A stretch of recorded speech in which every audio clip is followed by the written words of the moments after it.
Now, there are two ways to cope as well. I prefer on the front cut. I like it cutting this way. Some people like it on the pull. I like it on the front cut. Either way, you need to back cut the crown. That is the key to all of this. So, now, this is my back cut.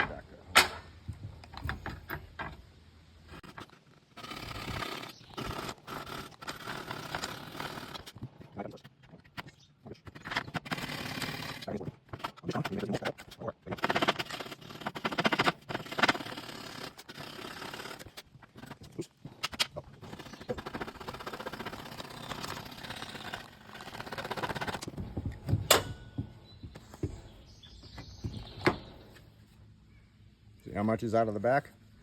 That's it.